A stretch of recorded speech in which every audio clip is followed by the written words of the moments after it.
At around 7:30 a.m. on the 21st of October 1966, workers arriving at the site of a coal mine near the village of Aberfan in Wales discovered that one of several spoil heaps on site had shifted during the night. Supervisors called a halt to any work that day and began to assess the damage. They were still doing so at 9:15 a.m. when a huge amount of material broke away from the heap and flowed downhill in a giant wave, directly towards the village below.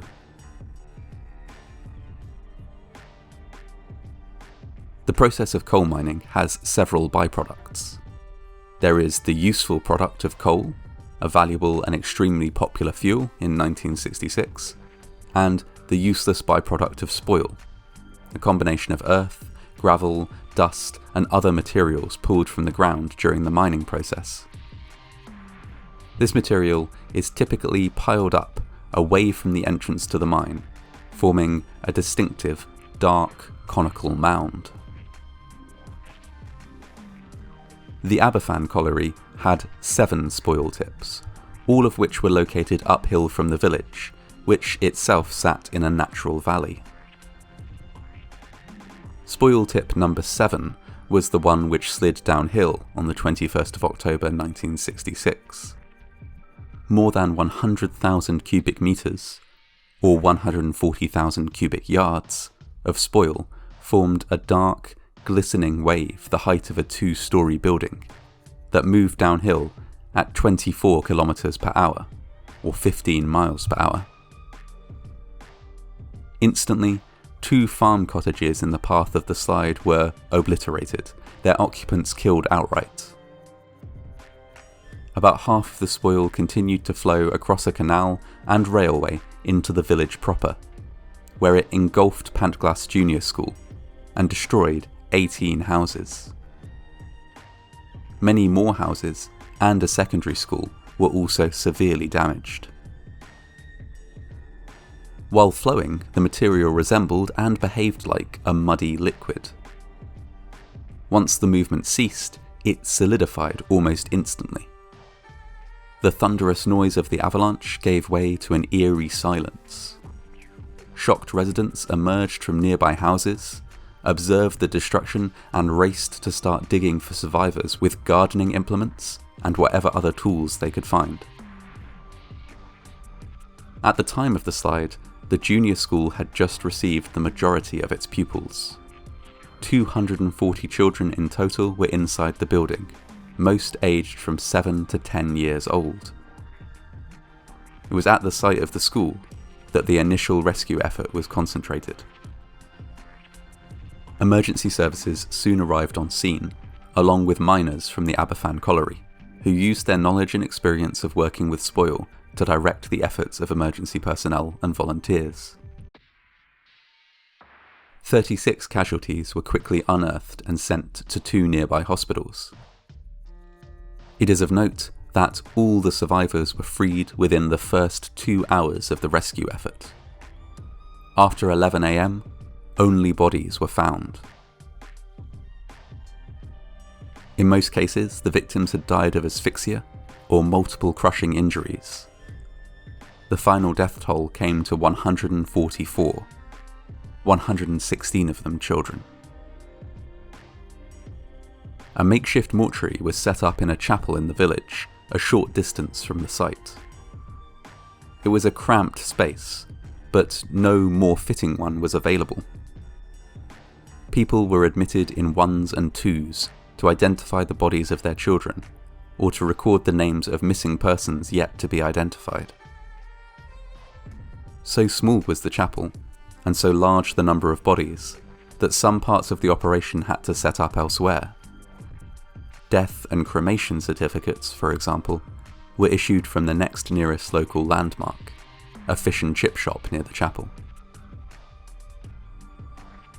The retrieval effort went on day and night for 2 weeks. The work of digging through the solidified spoil, already a difficult and dangerous task, was further complicated by a number of factors. First and foremost, the material would sometimes shift. The slide had clogged a river, blocked drains, and broken 2 water mains, meaning that a great deal of water was constantly infiltrating the slurry and causing it to move. It wasn't until water was switched off and drainage channels dug that the rescue site became more stable. Additionally, news coverage of the disaster on the BBC had prompted hundreds of well-meaning volunteers to travel to Aberfan to lend their assistance. Given the complex nature of the site, their presence more often obstructed rescuers than assisted them.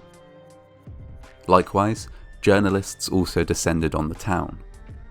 While they didn't directly obstruct the rescue effort, there are many reports of great insensitivity on their part. One journalist, for example, reportedly asked a child if they would please cry on camera for their dead sibling, as it would make good TV. The dead were buried as soon as possible, with a large number being laid to rest at a mass ceremony. 81 children and 1 woman were buried in a collective grave at Bryntaff Cemetery on the 27th of October, with the ceremony attended by tens of thousands.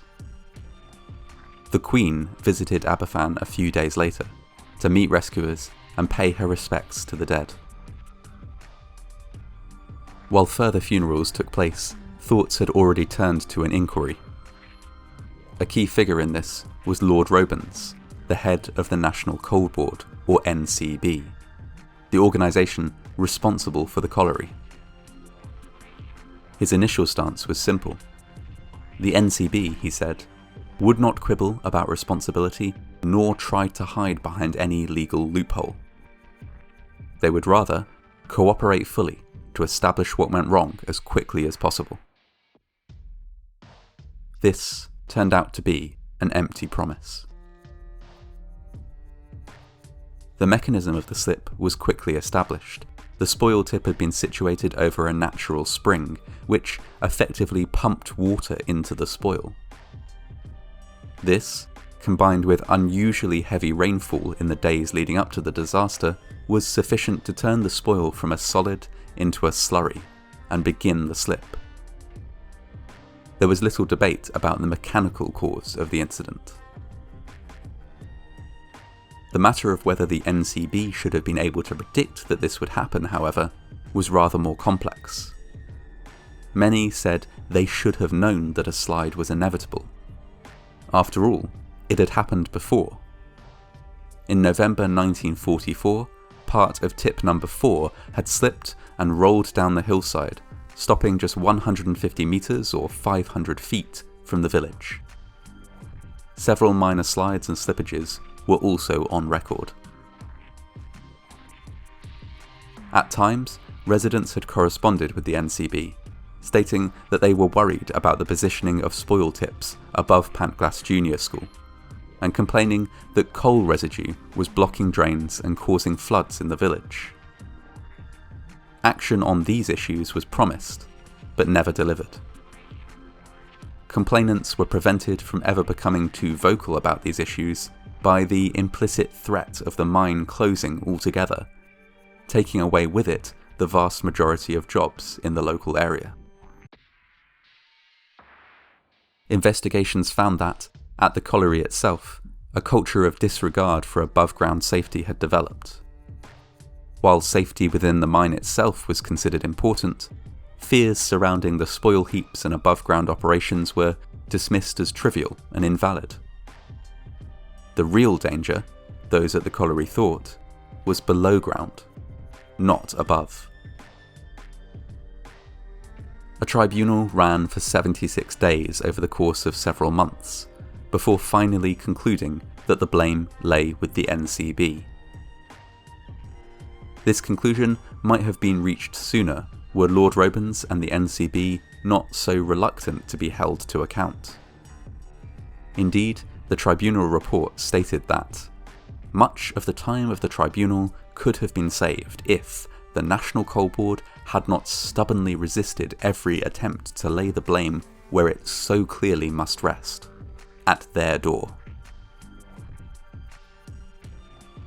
The tribunal found that many factors contributed to the disaster. Duties had been neglected, complaints swept aside, dangers ignored. 9 employees of the NCB were singled out by the tribunal, but despite this, nobody was charged with a crime, no punishments were handed out, and nobody was dismissed from their job. Controversy also surrounded the Disaster Relief Fund, set up in the days following the tragedy to support survivors and the families of the dead. The fund was not short of donations, but the Charity Commission, a government organisation responsible for regulating charities, prevented the fund from paying out in many cases.